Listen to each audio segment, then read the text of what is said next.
जब किलर अपना काम कर रहा था तभी एक खूबसूरत लड़की कैमरे के सामने आ गई। अच्छी ट्रेनिंग होने की वजह से उसने तुरंत लेंस को टारगेट की तरफ घुमा दिया, लेकिन आदमी होने की फितरत की वजह से उसकी नजरें खुद ब खुद उस लड़की पर चली गईं। किलर को एहसास हुआ कि अगर उसने ध्यान नहीं संभाला तो काम बिगड़ सकता है। उसने जल्दी से अपने मन को शांत किया और घड़ी की तरफ देखा जहां उसकी हार्ट बीट 65 थी। यही उसका सबसे परफेक्ट मोमेंट था। कार्ल ने बंदूक संभाली और पूरा ध्यान टारगेट पर लगा दिया। वह एक ही गोली में काम खत्म करना चाहता था क्योंकि उसने आज तक कभी निशाना नहीं चूका था। जैसे ही टारगेट दोबारा उसकी नजर में आया, कार्ल ने बिना देर किए ट्रिगर दबा दिया, लेकिन आखिरी पल में वह खूबसूरत लड़की अचानक हिल गई और गोली सीधे किलर के शिकार तक नहीं पहुंच पाई। कार्ल तुरंत दूसरी पोजीशन लेने के लिए हॉल की तरफ भागा, लेकिन तब तक बॉडीगार्ड उसके शूटिंग पॉइंट को पहचान चुके थे और उन्होंने तुरंत पर्दे बंद कर दिए। एक परफेक्ट स्नाइपर को अक्सर सिर्फ एक मौका मिलता है। कार्ल ने तुरंत अपनी गन समेटी, जमीन पर पड़ा कचरा उठाया, हेलमेट पहना और तेजी से बिल्डिंग से नीचे उतर गया। जब तक पुलिस की गाड़ियां मौके पर पहुंचती, कार्ल पहले ही छोटी गलियों में घुस चुका था। उसने रास्ते में गोलियां और बाकी इक्विपमेंट फेंक दिए ताकि पुलिस कोई सबूत ना ढूंढ सके। फिर उसने हेलमेट भी नदी में फेंक दिया। अब उसके सारे क्राइम टूल्स खत्म हो चुके थे। इसके बाद वह एक कन्वीनियंस स्टोर में गया। बाथरूम में जाकर उसने जल्दी से अपने कपड़े बदले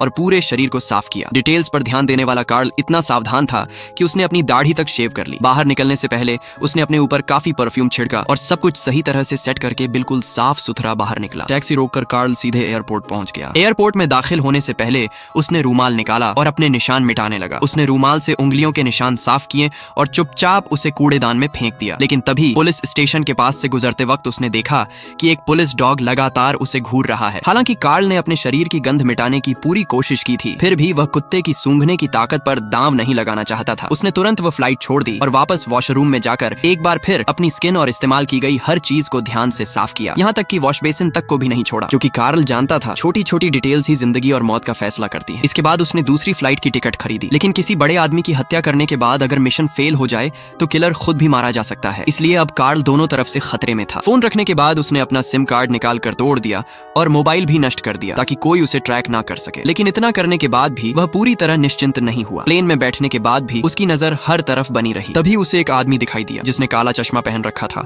और वह लगातार उसी पर नजर रखे हुए लग रहा था। इसलिए जैसे ही कार्ल प्लेन से उतरा, उसने तुरंत दूसरी नकली पहचान का इस्तेमाल किया और बीच रास्ते में ही अपना रूट बदल दिया। लेकिन हैरानी की बात यह थी कि काला चश्मा पहने वह आदमी भी उसी तरह ट्रांसफर कर रहा था और अब दोनों आमने सामने आ चुके थे। यही पोस्टमैन कार्ल के मानसिक अलार्म से भी मेल खा रहा था। यह आदमी शायद उसका पीछा कर रहा था। कार्ल ने जोखिम लेने की हिम्मत नहीं की और तुरंत अगली सुबह की योजना बदल दी। और यह कोई असली बुराई नहीं थी, बल्कि कुछ हथियारों की जरूरत थी। उसने कांच का गिलास दरवाजे के हैंडल पर रख दिया और फिर प्लेट को दरवाजे के पास लगा दिया ताकि जैसे ही दरवाजा खुले, गिलास प्लेट पर गिरकर आवाज कर दे। इसके बाद कार्ल ने रसोई का चाकू लिया, सामने वाली कुर्सी पर बैठ गया और लाइट बंद कर दी। कम से कम रात शांतिपूर्ण रही। काला चश्मा पहनने वाला आदमी दिखाई नहीं दिया। कार्ल एयरपोर्ट के बाहर रुक गया, लेकिन सड़क पर आने के बाद भी उसने खुद को रिलैक्स नहीं होने दिया। वह लगातार रास्ते बदलता रहा और हर तरफ नजर रखता रहा। वह किसी भी कार के साथ बराबर स्पीड में नहीं चला, क्योंकि एक बार स्पीड बराबर हो जाती तो किसी भी समय खिड़की से बंदूक निकल सकती थी। पूरा दिन घूमने के बाद आखिरकार कार्ल घर पहुंचा, लेकिन दरवाजे पर पहुंचते ही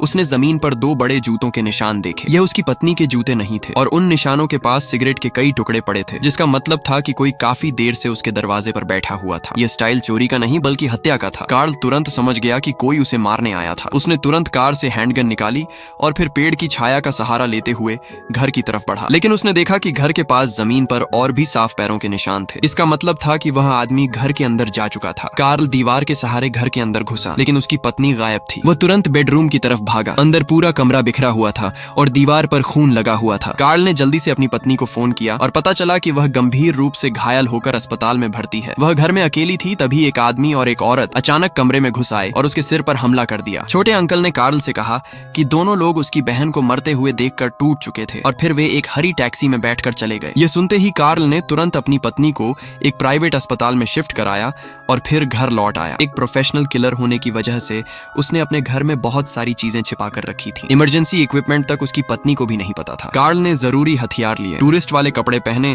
और फिर सड़क पर निकलकर हरी टैक्सी की तलाश शुरू कर दी। टैक्सी मिलने के बाद कार्ल कार से नीचे नहीं उतरा, बल्कि चुपचाप कंपनी का नाम याद कर लिया। रात में जब कंपनी में लोग कम हो गए तो उसने जरूरी पूछताछ का बहाना किया और फिर अचानक हैंडगन निकाल ली। दरवाजा खोलते ही मैनेजर को गोली मार दी गई। इसके बाद कार्ल मैनेजमेंट रूम में गया और सभी टैक्सी ड्राइवरों का रिकॉर्ड चेक करने लगा। उसे पता चला कि 2 दिन पहले एक टैक्सी उसके घर के पास आई थी। कार्ल ने तुरंत उस सर्च पेज से कार की जानकारी निकाली और संबंधित ड्राइवर का पता ढूंढ लिया। वह ड्राइवर घुंघराले बालों वाला एक लड़का था। कार्ल को अब सारी जरूरी जानकारी मिल चुकी थी, लेकिन अपने असली असली मकसद को छुपाने के लिए उसने जानबूझकर मैनेजमेंट रूम को अस्त व्यस्त कर दिया और कुछ कैश भी लुटेरों की तरह इधर उधर फेंक दिया, फिर वहां से निकल गया। अगली सुबह कार्ल गैरेज के बाहर पहुंचा। जैसे ही उसने घुंघराले बालों वाले लड़के को हरी टैक्सी चलाते देखा, वह तुरंत उसके पीछे लग गया। कुछ दूर जाने के बाद कार्ल पहले ही गाड़ी से उतर गया, एक आम पैसेंजर होने का नाटक किया और फिर पता बताया। घुंघराले बालों वाला लड़का पूरी तन्मयता से गाड़ी चला रहा था। तभी कार्ल ने बंदूक निकाल ली। घुंघराले बालों वाला डर के मारे कांपने लगा। उसने तुरंत अपना बटुआ नीचे फेंक दिया,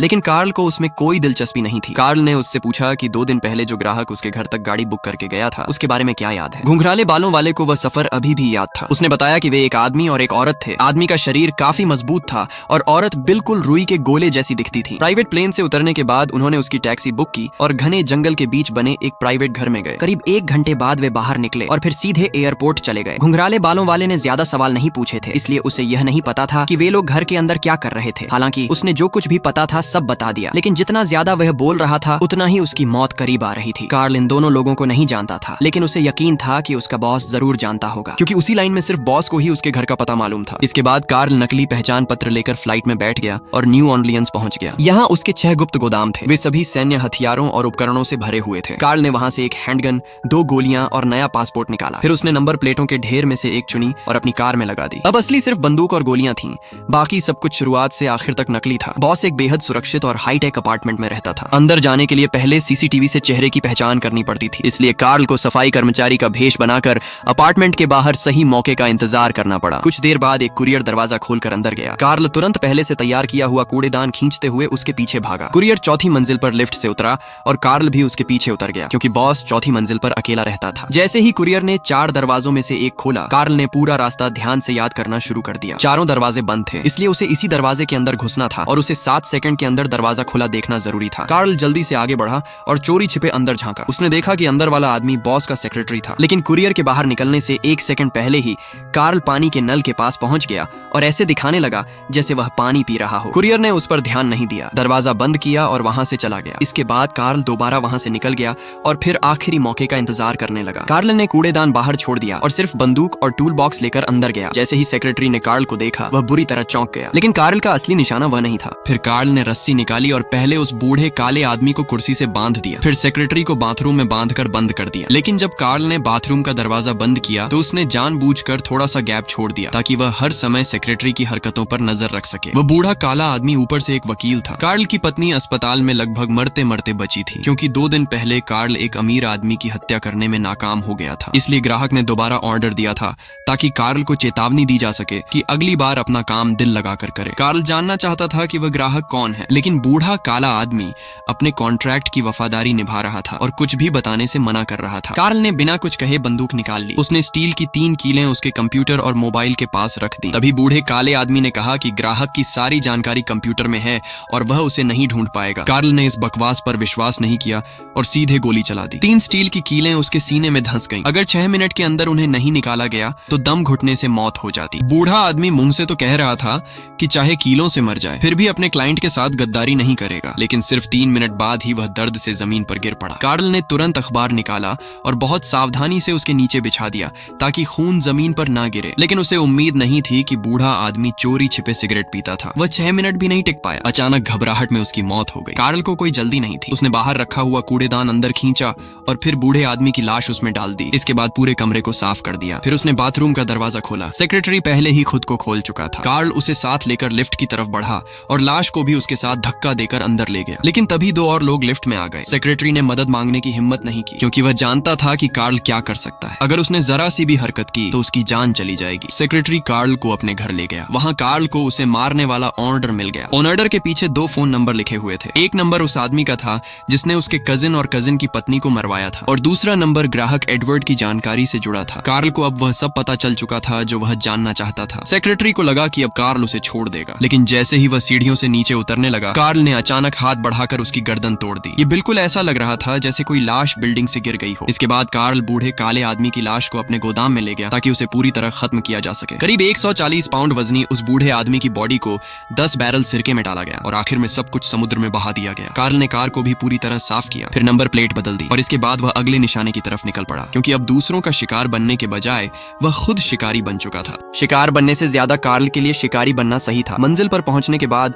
कार्ल ने नकली पहचान के सहारे एक कार किराए किराए पर ली और फिर ब्याओ के घर के पास पहुंचा। उसे पता चला कि ब्याओ के पास एक बड़ा भेड़िया जैसा कुत्ता था। कार्ल ने स्टेक, नींद की गोलियां और माल्टोज खरीदा। शाम होते ही वह ब्याओ के घर पहुंच गया। कुत्ते ने उसे आते ही महसूस कर लिया और तुरंत उसकी तरफ दौड़ा, लेकिन कार्ल ने चालाकी से स्टेक में माल्टोज और नींद की गोलियां मिलाकर उसे खिला दिया। कुत्ते ने बिना शक किए सब खा लिया। इसके बाद कार्ल सामने के दरवाजे से अंदर घुस गया। जब उसने देखा कि कुत्ता गहरी नींद में सो चुका है तो वह थोड़ा निश्चिंत हो गया, लेकिन जैसे ही वह कमरे में दाखिल हुआ, ब्याओ ने अचानक हमला कर दिया। ब्याओ का शरीर पूरी तरह मांसपेशियों से भरा हुआ था। वह किसी प्रोफेशनल फाइटर जैसा लग रहा था, लेकिन कार्ल हार मानने वालों में से नहीं था। उसने तुरंत बिस्तर के पास पड़ा लोहे का हुक उठाया और पूरी ताकत से ब्याओ की मांसपेशियों में घुसा दिया। फिर भी वह आदमी बेहद खतरनाक निकला। कार्ल उससे सीधे मुकाबले में टिक नहीं पा रहा था। वह तुरंत पीछे हटते हुए कमरे में भागा और बिस्तर पर रखी बंदूक उठा ली। उसी समय ब्याओ भी दरवाजे तक पहुंच गया, लेकिन अगले ही सेकंड कार्ल ने गोली चला दी और ब्याओ वहीं ढेर हो गया। गोली की आवाज सुनकर गहरी नींद में सो रहा कुत्ता भी जाग गया। उसे जैसे एहसास हो गया कि खाने के लालच में उसने अपने मालिक की रक्षा नहीं की। कुत्ता तेजी से कमरे में घुसा। जैसे ही उसने अपने मालिक की लाश देखी, वह दर्द से चिल्लाया और गुस्से में कार्ल की तरफ झपटा। वह कार्ल को काटने ही वाला था, लेकिन कार्ल ने बिना हिचकिचाए उसे भी मार दिया। इसके बाद उसने घर में आग लगा दी। हालांकि कुत्ता एक गवाह था, लेकिन कार्ल को यकीन था कि अब वह कभी कुछ नहीं कह पाएगा। एयरपोर्ट के बाथरूम में जाकर कार्ल ने खुद को साफ किया और अपना भेष बदल लिया। ब्याओ को मारने के बाद उसका अगला निशाना तय हो चुका था। वह सीधे एक रेस्टोरेंट पहुंचा जहां एक औरत डेट पर आई हुई थी। कार्ल बिना डर के अंदर चला गया, क्योंकि अगर किसी औरत की हत्या होती तो सबसे पहले शक उसके पति या बॉयफ्रेंड पर ही जाता। इसलिए कार्ल को डरने की कोई जरूरत नहीं थी। वह चुपचाप उस औरत के बॉयफ्रेंड को बाथरूम तक ले गया, फिर उसकी सीट पर बैठकर तेजी से अपनी पिस्तौल दिखा दी। आदमी तुरंत समझ गया कि आज रात उसकी मौत तय है, इसलिए उसने मरने से पहले अपना आखिरी डिनर पूरा करने की इच्छा जताई। कार्ल के अंदर अभी भी थोड़ी इंसानियत बाकी थी, लेकिन तभी उस आदमी ने अपनी जिंदगी के आखिरी रोमांटिक पल मांगने शुरू कर दिए। कार्ल ने बिना किसी भावना के अचानक गोली चला दी। वह सीधा काम खत्म करने वाला किलर था। उसके अंदर जरा भी इमोशन नहीं था। तेजी से खत्म करना ही उसका तरीका था। लगातार अपने दो साथियों को मारने के बाद कार्ल के मन में भी एक अजीब एहसास पैदा हुआ। ये लोग अपनी जान जोखिम में डालकर घात लगाकर हमला करते थे। वे हमेशा खुद को शिकारी समझते थे, लेकिन आखिर में कोई और उन्हें खत्म कर गया। फिर भी कार्ल का मिशन अभी खत्म नहीं हुआ था। ये दोनों सिर्फ किराए के गनमैन थे। असल निशाना अब एडवर्ड था। वही इस पूरे खेल के पीछे का असली मास्टरमाइंड था। वही पर्दे के पीछे बैठा हुआ गनमैन था। एक अमीर आदमी हमेशा बुलेट प्रूफ कार में सफर करता था और एक हाई एंड अपार्टमेंट में रहता था। कार्ल उसके करीब सीधे नहीं पहुंच सकता था। वह सिर्फ ड्राइवर के जाने और गैरेज का दरवाजा पूरी तरह बंद होने से पहले अंदर घुसने का इंतजार कर सकता था। कार्ल तेजी से गैरेज में घुसा और वहां की सीढ़ियों से अपार्टमेंट के अंदर जाने की कोशिश की, लेकिन अंदर का दरवाजा पूरी तरह लॉक था। कार्ल उसे खोल नहीं सका, लेकिन उसने दरवाजे के लॉक की तस्वीर और जानकारी ले ली। फिर इलेक्ट्रॉनिक चाबी कॉपी करने वाले डिवाइस से उसने उसी लॉक की चाबी का ऑर्डर दे दिया। अगले दिन कार्ल के द्वारा कॉपी की गई चाबी पहुंच गई। इसके बाद वह एडवर्ड का पीछा करते हुए एक जिम तक पहुंचा। रास्ते में जब वह एक सफाई कर्मचारी के पास से गुजरा तो कार्ल ने उसकी चाबी खींचने की कोशिश की, लेकिन वह उसके कपड़ों में फंस गई। इसके बाद कार्ल चेंजिंग रूम में गया। उसने चुराई हुई चाबी से एडवर्ड का लॉकर खोला और उसके कपड़ों में से डोर कार्ड निकाल लिया। फिर उसने तेजी से उसकी एक कॉपी बना ली। इसके बाद कार्ल क्लब से बाहर निकला, गैरेज के रास्ते अंदर गया और खरीदी हुई चाबी से गैरेज के छोटे दरवाजे को खोल दिया। वह सफलतापूर्वक अपार्टमेंट के अंदर पहुंच गया। फिर कॉपी किए गए डोर कार्ड से उसने एडवर्ड के घर का दरवाजा खोल दिया। अचानक कार्ल को देखकर एडवर्ड को लगा कि कोई लुटेरा उसके घर में घुस आया है, लेकिन जैसे ही कार्ल ने वह ऑर्डर उसके सामने निकाला, एडवर्ड को तुरंत सब समझ आ गया। उसे एहसास हुआ कि यह वही किलर है जिसे उसने अमीर आदमी की हत्या के लिए हायर किया था। लेकिन जब उसे पता चला कि कार्ल मिशन में फेल हो गया था, तब उसने ये सब असल में बूढ़े काले आदमी ने जानबूझकर एडवर्ड को याद दिलाने के लिए किया था। उसने एडवर्ड से कहा था कि अगर वह $1.5 लाख और दे दे तो वह पूरा मामला साफ कर देगा और यह सुनिश्चित करेगा कि किसी भी हालत में एडवर्ड का नाम इसमें न आए। इसलिए एडवर्ड ने दोबारा $150,000 ट्रांसफर कर दिए। जहां तक बूढ़ा आदमी यह सब कैसे संभालेगा, एडवर्ड के पास उसे जानने का कोई तरीका नहीं था। मेरा तुमसे कोई झगड़ा नहीं है। तभी कार्ल को समझ आया कि बूढ़ा काला आदमी मरते वक्त एडवर्ड की जानकारी क्यों नहीं देना चाहता था, क्योंकि जिस इंसान को वह चेतावनी देना चाहता था वह एडवर्ड नहीं था। असल में वह खुद बूढ़ा आदमी था, क्योंकि एक बार अगर उसने सब कुछ कबूल कर लिया होता तो उसकी मौत और भी ज्यादा दर्दनाक होती। पूरी सच्चाई जानने के बाद कार्ल ने एडवर्ड को नहीं मारा, क्योंकि वह जानता था कि एडवर्ड इतना मूर्ख नहीं होगा